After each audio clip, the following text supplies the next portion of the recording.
He was the kind that fixed your tire, then stayed for a prayer. Had dust on his boots. Welcome back to but Vibe Podcast's love in his Conspiracy Club. stare. Today we're discussing Never measuring asked for shadows with much, pixels on just a photographs to place work out the and time of a quiet. particular well-known event in the news. It's a topic researched for us by David Morgan. I'm joined by Charles and Angela. Hello everyone, I'm Charles, and I'm fascinated by all aspects of photographs and photography, especially how images can reveal hidden information. Looking forward to diving into this. And I'm Angela, an expert in mathematical analysis, particularly as it applies to solar activity and environmental data. I'm here to illuminate the numbers behind the shadows. Excellent. Angela, the core of today's topic seems to be calculating the time of an event using the length of a shadow. Can you briefly walk us through the general concept? Absolutely, Alice. At its heart, it's about leveraging the predictable movement of the sun. The length of an object's shadow changes throughout the day in a very specific, measurable way. By knowing the object's height and measuring its shadow length, we can derive a ratio. This ratio, when compared against a known curve of shadow ratios for a given location and day, allows us to pinpoint the time. The data David provided, for instance, shows a clear progression. At 7 a.m. with a sun altitude of 7.1 degrees, a shadow might be 8 times longer than the object. By 1323, true solar noon, that same shadow shrinks to just 73% of its size. That's where photography comes in. Capturing that shadow in an image is the first step. But Angela, when we talk about measuring shadows in pixels, we're immediately introducing a layer of complexity from the photographic side.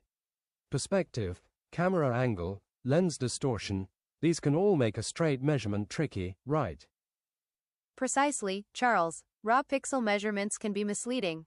That's why the research highlights critical steps like adjusting the image rotation and detecting the significant perspective skew. Without correcting for these, any mathematical analysis would be built on faulty data.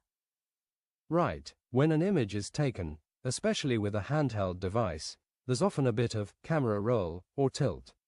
The research mentions an initial rotation of 16.1 degrees. That's crucial. If the image isn't level, your object height and shadow length measurements won't be true vertical or horizontal, making the ratio incorrect from the start. And that leads to the crucial distinction between the raw shadow height ratio and the corrected ratio. That small difference can shift your calculated time by several minutes, which is significant for precision. The software effectively performs a geometric transformation to negate the camera's perspective distortion. So, once we have these corrected measurements, how does the AI then use this to deduce the time? This is where the mathematical matching comes in. The AI takes the corrected ratio and compares it to our reference data. Looking at the provided table, we see. And it's not just about the length of the shadow, is it? The direction matters too. The research talks about azimuth. From a photography perspective, understanding where the light source is coming from is fundamental. Exactly, Charles. The azimuth is the angle of the sun along the horizon, measured clockwise from due north. The shadow always points in the opposite direction to the sun. And how does that sun azimuth then fit into the time calculation? We again consult our reference data. The 1323 mark, true solar noon, has a sun azimuth of 180 degrees, meaning the sun is due south. So, both the shadow-to-height ratio and the sun's azimuth derived from the shadow direction point very strongly to 1323. The AI combines these two highly reliable metrics for a robust conclusion. It's fascinating how those subtle distortions in an image can be corrected by AI to provide such precise data. Without those photographic corrections, the mathematical analysis simply wouldn't be accurate enough for this kind of time estimation.